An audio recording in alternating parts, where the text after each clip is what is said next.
السلام علیکم ورحمۃ اللہ وبرکاتہ۔ ماشاء اللہ حضرات، پروگرام اپنی منزل کو طے کرتا ہوا بہت جلد دبا دبا ہو رہا ہے، اور سب سے بڑی خوش نصیبی کی بات یہ ہے کہ الحمدللہ کہ آپ کی اس دیار محبت میں اولاد غوث اعظم حضور سید مقیم الرحمان مدد اللہ نورانی تشریف لا چکے ہیں، اور الحمدللہ بہت جلد از جلد وہ اسٹیج پر آنے والے ہیں۔ لہذا میں گزارش کروں گا، دیکھیے آل رسول کا دیدار کرنا ایک یوں سمجھیے کہ ہم نے رسول کائنات کا دیدار کر لیا، اور یہ ہمیں اعلیٰ حضرت مجددین و ملت امام عشق و محبت نے درس دے دیا۔ لہذا میں اپنا پورا وقت جو ہے سید صاحب کو عطا کر دوں گا انشاءاللہ۔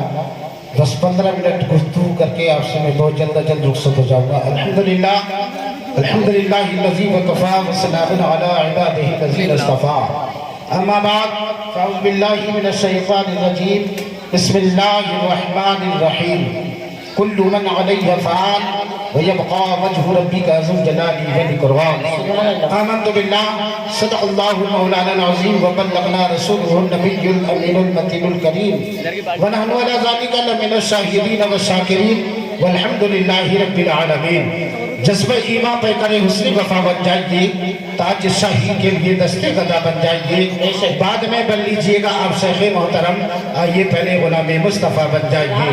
خطبہ مسنونہ کے بعد جس آیت مقدسہ کی تلاوت کا میں نے شرف حاصل کیا ہے، اس کے مفہوم سے قبل آئیے ہم اور آپ ایک بار آقا انعامدار مدنی تاجدار سرور کائنات بھائی یتیمہ کے پالے حضرت عبداللہ کی آنکھوں کے نظارے، بے سہاروں کے سہارے، ہمارے اور تمہارے رابر اعظم نور مجسم فخر دو عالم صلی اللہ تعالیٰ علیہ وسلم کی بارگاہ بیکا سالیہ میں والہانہ انداز کے ساتھ بابا سے بدن درود پاک پڑھ کر سنائیں۔ اللہم صلی علی سیدنا مولانا صلی علی سیدنا مولانا محمد صلی اللہ علیہ صلاۃ و سلام علیک یا رسول اللہ صلی اللہ تعالیٰ علیہ وسلم۔ حضرات یاد رکھیے گا، میں تھوڑے سے مسئلے مسائل آپ کو بتا دوں۔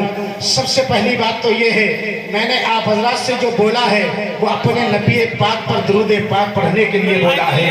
اس کا آپ جو ہے اندازہ لگائیے، میرے آقا کریم صلی اللہ تعالیٰ علیہ وسلم کی بارگاہ میں حضرت جبریل علیہ السلام حاضر ہوتے ہیں۔ میرے آقا کریم نے ارشاد فرمایا، وہ جبریل ذرا مجھے یہ تو بتا دو کہ تمہیں اللہ نے کتنا علم عطا فرمایا ہے۔ حضرت جبریل عرض کرتے ہیں، یا رسول اللہ، اللہ نے مجھے اتنا علم عطا فرمایا ہے، اگر میں چاہوں تو آسمان میں جتنے تارے ہیں ان سب کو میں گن کر بتا سکتا ہوں۔ یا رسول اللہ، اللہ نے مجھے اتنا علم عطا فرمایا ہے، اگر میں یہ چاہوں دنیا کے اندر جتنے درخت ہیں ان کے پتوں کو گن کر میں بتا سکتا ہوں۔ یا رسول اللہ، اللہ نے مجھے اتنا علم عطا فرمایا ہے، اگر میں چاہوں تو جتنے زمین پر یہ ریت کے ذرے ہیں ان سب کو گن کر بتا سکتا ہوں۔ میں پوچھنا چاہتا ہوں، کیا کوئی آسمان کے تارے گن کر بتا سکتا ہے؟ کوئی نہیں بتا سکتا۔ کہ زمین کے پیڑ جتنے بھی درخت ہیں ان پیڑ کے پتوں کو گن کر کوئی بتا سکتا ہے؟ نہیں بتا سکتا۔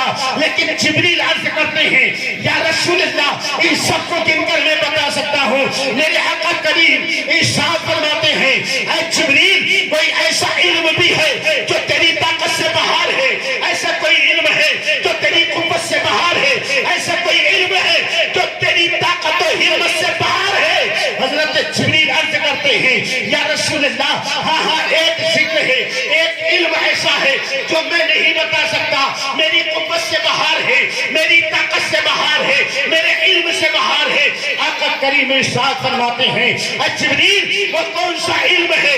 جبریل عرض کرتے ہیں، پیارے، میں اسی کے موضوع پر لے رہا ہوں، اس سوال کا جواب لے رہا ہوں۔ حضرت جبریل عرض کرتے ہیں، یا رسول اللہ، ایک علم وہ ہے جب بندہ مومن اللہ اور اس کے رسول کا ذکر ہوتا ہے، اور اس محفل میں بیٹھ کر جب نبی پاک یا رسول اللہ آپ کا نام سن کر آپ پر درود پاک پڑھتا ہے، جتنا ثواب اللہ تعالیٰ عطا فرماتا ہے میں اس کو گن ہی نہیں سکتا۔ سبحان اللہ، یار یہ درود پاک ہے، کسی کے باپ کا کلام نہیں. اور تمہاری ہمت کیا ہے؟ اللہ پاک کے ساتھ فرماتا ہے ان اللہ و ملائکتہ یصلون علی النبی یا ایھا الذین آمنوا صلوا علیہ وسلموا تسلیما. اللہ فرماتا ہے بے شک میں درود و سلام بھیجتا ہوں اپنے پیار بتانے والے پیارے نبی پر. اے ایمان والو تم فرش زمین پر بیٹھ کر تم میرے نبی پر درود و سلام پڑھا کرو. آقا ارشاد فرماتے ہیں جو میرا نام سن کر مجھ پر درود پاک پڑھتا ہے تو اس کی شفاعت میدان محشر میں میرے ذمہ واجب ہو گئی.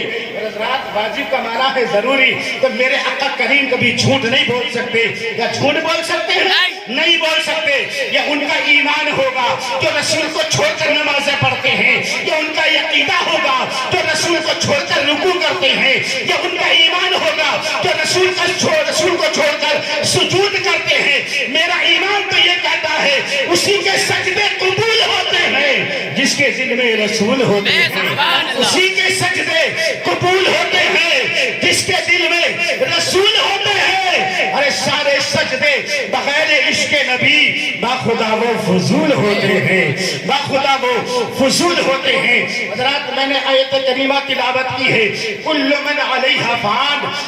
کل کائنات کو فنا ہونا ہے. سب کا ایمان ہے کل کائنات فنا ہو جائے گی. وَيَبْقَى وَجْهُ رَبِّكَ ذُو الْجَلَالِ وَالْإِكْرَامِ.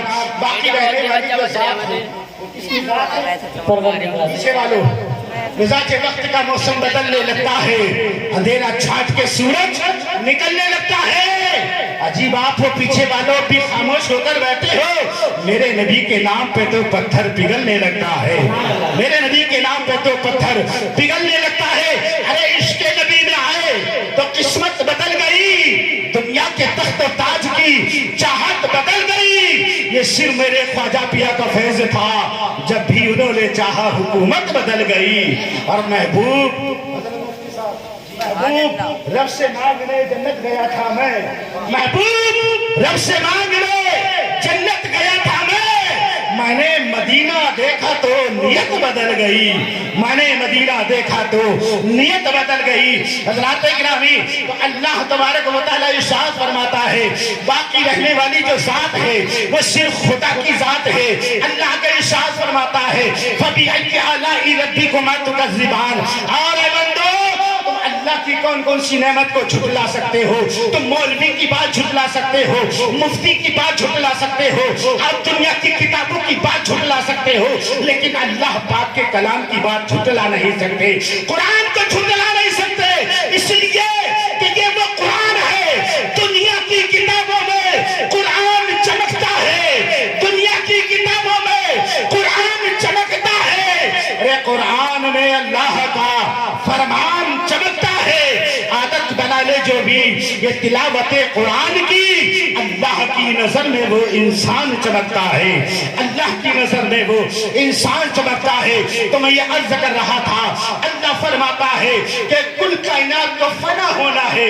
باقی جو رہنے والی ذات ہے وہ صرف خدا کی ذات ہے. اب ہم آپ جو آئے ہیں اس دنیا کے اندر جو اللہ تبارک و تعالیٰ نے ہمیں پیدا فرمایا ہے, ایک دن ہمیں اس دار فانی سے جانا ہے. عناصر جسم کا بوجھا بستر بن کر ہمیں یہاں سے رخصت ہونا ہے. میرے آقا کریم ارشاد فرماتے ہیں جبل پاک پر میرے آقا کریم نے اپنی پیشانی کو جھکا کر یہ ارشاد فرمایا. کب فرمایا؟ جب یہ آیت کریمہ نازل ہوئی یا ایھا الذین آمنوا قوا انفسکم واہلیکم نارا وقودھا الناس والحجارہ. اللہ ارشاد فرماتا ہے اے ایمان والو بچاؤ اپنے آپ کو, بچاؤ اپنے گھر والوں کو اس جہنم کی آگ سے جس کا ایندھن انسان اور پتھر ہے. جس کا ایندھن انسان اور پتھر بنیں گے. کیا تم اس قیامت کے منظر کو بھول گئے؟ اس دنیا میں رہ کر اپنے مال و دولت کے کنہر میں اس رب کو بھول گئے. میرا رب فرماتا ہے جنات تجری من تحتہا الانہار. جنت میں نے تمہارے لیے بنائی, دودھ کی نہریں تمہارے لیے بنائی, دنیا کی اشیاء تمہارے لیے بنائی, کھانے کی چیزیں تمہارے لیے بنائی, ساری کائنات تمہارے لیے بنائی. تم اس کو مزے سے لوٹتے رہو, لیکن او بندو یاد رکھنا مگر اس رب کے فرمان کو نہ بھول جانا. اندھیرے میں تجھے بھیجا ہے, تجھے جو اجالا بن کر آنا ہے. میدان محشر میں تجھے اس چیز کا حساب لیا جائے گا. میں نے تجھے جو ہے اتنی بڑی چیزیں کھانے کو لیے دی ہے, بتا تو نے میرا شکر کتنا ادا کیا ہے. میں نے تجھے طرح طرح کی چیزوں سے نوازا. میں نے تجھے اولاد دی, ماں دی, باپ دیا, اور یعنی تمام جائیداد دی, دنیا کے اشیاء سے نوازا ہے, مگر تو نے بتا میرا شکر کتنا ادا کیا ہے. آج اس کے چکر میں انسان بھول جاتا ہے. اب میں تمہیں بتا دوں میرے پیارے, اس دار فانی سے یہاں سے جانا ہے. آج جناب والا متصل کے والد محترم افسر علی صاحب کے دنیا سے گئے ہیں. میرے محترم بزرگ اور دوستو, آج وہ گئے ہیں, کل کو ہمیں جانا ہے, کل کو کسی اور کو بھی جانا ہے, ساری کائنات کو جانا ہے. لیکن میرے آقا کریم فرماتے ہیں, اور لوگوں جبل پہاڑ پر میرے آقا نے ارشاد فرمایا, اے میرے مولا بس میں ڈرتا ہوں اس چیز سے, میری امت گناہگار ہے, میری امت سیاہکار ہے. اے میرے مولا میری امت اس جہنم کی وادی میں جائے گی, اس ایندھن کو, جہنم کے ایندھن کو میری امت کو بنایا جائے گا. اللہ ارشاد فرماتا ہے, اے میرے محبوب وَلَا سَوْفَ يُعْطِيكَ رَبُّكَ فَتَرْضَىٰ, میں تمہیں اتنا دوں گا کہ تم راضی ہو جاؤ گے. بس اتنی بات ہے. اپنے محبوب سے ارشاد فرمایا, اے میرے محبوب بس تم دنیا میں پیغام دے دو کہ جو رسول کا دیوانہ بن جائے گا میدان محشر میں تمہاری کالی کملی کے نیچے آ جائے گا, اس کو جہنم سے آزاد کر دیا جائے گا. اور میرے پیارے وہ کون سی جہنم ہے؟ اور میں ایک سوال پوچھنا چاہتا ہوں, اگر تمہارے گھر میں تمہارا بچہ سو رہا ہو اور ابھی سویا ہے, 1 بجے تک موبائل چلایا ہے, اس نے طرح طرح کی جو ہے فضول بکواسیں سنی ہے, فلمی ناٹکیں دیکھی ہے, اور 1 بجے کے بعد سویا ہے. اگر کوئی دوست اس کا آواز دے صبح کو, اے دوست کہاں ہے, تو باپ کہتا ہے نہیں نہیں میرا بیٹا ابھی سویا ہے. وہ ماں کہتی ہے میرا بیٹا ابھی سویا ہے, میں اس کو جگا نہیں سکتی. اور میں ایک بات پوچھنا چاہتا ہوں, اگر اسی گھر میں 1 گھنٹہ تمہارے بچے کو سوئے ہوئے ہو گیا ہوئے, لیکن اسی دور میں اگر تمہارے گھر میں آگ لگ جائے تو مجھے بتائیے گا اس بچے کے ساتھ تم کیا کرو گے؟ سوتا رہنے دو گے؟ نہیں. جواب, سوتا رہنے دو گے؟ اٹھاؤ گے؟ کیوں اٹھاؤ گے؟ اس کی وجہ کیا ہے؟ اگر تم نے اس کو نہیں اٹھایا تو ماں کہے گی جلدی سے اٹھا دو ورنہ اس کو آگ نگل جائے گی. آگ لگ رہی ہے, یہ آگ میں جل جائے گا. اس آگ کے جلانے کے لیے جلدی سے ماں اٹھائے گی, باپ اٹھائے گا, بھائی اٹھائے گا, اور بھائی اٹھ جلدی سے. آپ یہ نہیں دیکھو گے ابھی اس کو 1 گھنٹہ سوئے ہوئے ہوا ہے یا 2 گھنٹے سوئے ہوئے ہیں, ابھی اس کی نیند پوری نہیں ہوئی ہے, اس لیے اگر تم اس کو نہیں اٹھاؤ گے تو وہ بچہ جل جائے گا. لیکن ایک دنیاوی آگ کے لیے تم اپنے بچے کو اٹھا سکتے ہو, کیا اس نماز کے لیے اپنے بچے کو نہیں اٹھا سکتے؟ بغیر پڑھے جس کو جہنم کی آگ میں جلایا جائے گا, او میرے پیارے کیا اس جہنم کی آگ کے لیے, اس نماز کے لیے اپنے بچے کو نہیں اٹھا سکتے؟ ارے جب ہم خود نہیں اٹھ سکتے تو بچے کو کیا اٹھا سکتے ہیں؟ میرے پیارے اسلامی بھائیوں, آؤ حضرت عمر فاروق اعظم کا ایک واقعہ سن لیجئے گا. حضرت عمر فاروق اعظم رضی اللہ تعالیٰ عنہ کی بارگاہ میں ایک صحیفہ پہنچتی ہے, اور پہنچنے کے بعد میں عرض کرتی ہے, اے دور حاضر کے خلیفہ, اے عمر فاروق اعظم, آج میں تمہاری بارگاہ میں ایک فیصلہ لے کر آئی ہوں, اپنا ایک حق مانگنے آئی ہوں. حضرت عمر فاروق اعظم نے بلایا, بلانے کے بعد میں فرمایا, او بڑھیا بتا کیا معاملہ ہے؟ کہا اے عمر فاروق اعظم, آپ عدالت کے منصب پر فائز ہو چکے ہیں, لہذا اور بادشاہ کا معاملہ یہ ہے کہ وہ حق میں فیصلہ کر دیا جائے, لہذا میرا ایک حق ہے, میرا حق ادا کروا دیا جائے, میرا حق مجھ کو دلوا دیا جائے. حضرت عمر فاروق اعظم فرماتے ہیں, او بڑھیا بتا تیرا کیا حق ہے؟ کہا کہ میں گھر سے چلی تھی, ایک برتن میں تیل لینے کے لیے گئی تھی, دکاندار نے مجھ کو تیل دیا ہے, اب میں اس کو گھر لے کر آ رہی تھی, اچانک میرے ٹھوکر لگی اور وہ زمین پر میرا پیالہ گر گیا ہے, اور جیسے ہی گرا ہے فوراً زمین نے تیل پی لیا ہے. میں یہ چاہتی ہوں اے عمر, آپ کے دور حاضر میں میرا حق مجھ مجھ کو واپس مل جانا چاہیے گا۔ اللہ اکبر۔ اب حضرت عمر فاروق اعظم رضی اللہ تعالی عنہ سوچنے پڑ جاتے ہیں اور فرماتے ہیں یا اللہ اب میں اس کا حق زمین سے کیسے دلاؤں، میں اس کا تیل کیسے دلاؤں؟ حیرت میں پڑ جاتے ہیں۔ کہا کہ ایک کام کر لو، کچھ مجھ سے درہم و دینار لے جائیے گا اور اپنا تیل اس سے زیادہ اور لے لو۔ بڑھیا نے کہا نہیں نہیں عمر، اگر تم نے آج یہ میرا حق نہیں دلایا تو یاد رکھنا عمر فاروق اعظم سنو، میدان محشر قائم ہوگا، قیامت کے دن میرا ہاتھ ہوگا، تمہارا دامن ہوگا، رب کے حضور پیش کر دوں گی اور یہ کہوں گی میرے مولا تو نے اس کو بادشاہ بنایا تھا لیکن اس نے میرا حق نہیں دلایا تھا۔ حضرت عمر فاروق اعظم پر عزت داری ہو جاتا ہے۔ آپ جو ہے کانپ جاتے ہیں، اور جب آپ کانپ گئے تو آپ نے کہا ٹھیک ہے اگر یہی معاملہ ہے تو تیرے حق میں تجھے دلا کر ہی رہوں گا۔ حضرت عمر فاروق اعظم نے فرمایا لاؤ ایک کاغذ لایا جائے، ایک قلم لایا جائے۔ ایک کاغذ لایا گیا، ایک قلم لایا گیا اور اس پر کچھ لکھ دیا اور لکھنے کے بعد میں کہا جا جہاں پر تیرا تیل گرا ہے اسی جگہ پر اس پرچے کو رکھ دینا اور وہی اپنا برتن رکھ دینا۔ اب بڑھیا جاتی ہے، وہ بڑھیا جیسے ہی گئی فوراً اس نے جیسے اپنا برتن رکھا اور اس پرچے کو اس جگہ پر جب رکھا ہے جہاں پر تیل گرا تھا، قسم خدا کی بس نے پرچے کا رکھنا تھا، زمین نے اپنے چمڑی کو مسوسا اور اپنے سینے کو دبوچا، فوراً اس تیل کو بڑھیا کے برتن میں واپس کر دیا ہے۔ اللہ اکبر۔ اب یہ تیل لے کر اپنے گھر پہنچاتی ہے، لوگ حیرت میں پڑ گئے، بڑی خوشی خوشی گئی۔ لوگوں نے پوچھا او بڑھیا آج بڑی خوش نظر آ رہی ہے، کیا معاملہ ہے، کیا معاملہ ہے؟ کہا کہ سنو ایسے ایسے معاملہ ہے، میرا حق بادشاہ عمر نے دلوا دیا ہے۔ کہا کہ آخرکار یہ تو بتا دے کہ اس پرچے کے اندر کیا لکھا ہوا تھا؟ کہا مجھے یہ کوئی خبر نہیں ہے، اس کے اندر کیا لکھا ہوا تھا یہ تو حضرت عمر سے پوچھا جائے۔ کہا کہ چلو حضرت عمر کی بارگاہ میں، حضرت عمر کی بارگاہ میں پہنچا جاتا ہے اور جیسے ہی پہنچ گئے کہا کہ حضور آپ یہ بتائیے گا اس پرچے کے اندر کیا لکھا ہے؟ کہا کیا معاملہ ہے؟ کہا بڑھیا تیرا تیل نہیں ملا؟ کہا حضور مل تو گیا ہے مگر لوگ پوچھ رہے ہیں آخرکار اس پرچے کے اندر کیا لکھا ہوا تھا؟ حضرت عمر فرماتے ہیں اور لوگوں سنو میں نے اس پرچے کے اندر یہ نہیں لکھا تھا اے زمین اگر تو نے بڑھیا کا تیل واپس نہ دیا تو میں تجھے یہاں سے خطبہ دوں گا یا مشینیں لگوا دوں گا۔ نہیں نہیں اور میرے پیارے عمر فرماتے ہیں میں نے اس پرچے کے اندر یہ لکھا تھا اے زمین اگر تو نے میری اس دور حکومت میں اگر اس بڑھیا کا تو نے تیل واپس نہیں دیا تو جس جگہ پر اس بڑھیا کا تیل گرا ہے اپنے دور حکومت میں اسی جگہ پر ایک بے نمازی کا میں دفن کروں۔ اللہ اکبر۔ اللہ اکبر۔ حضرات اس زمین نے بے نمازی کو دفن کو پسند نہ کیا لیکن یاد رکھو پیارے اسلامی بھائیوں مگر اس نے تیل واپس کر دیا۔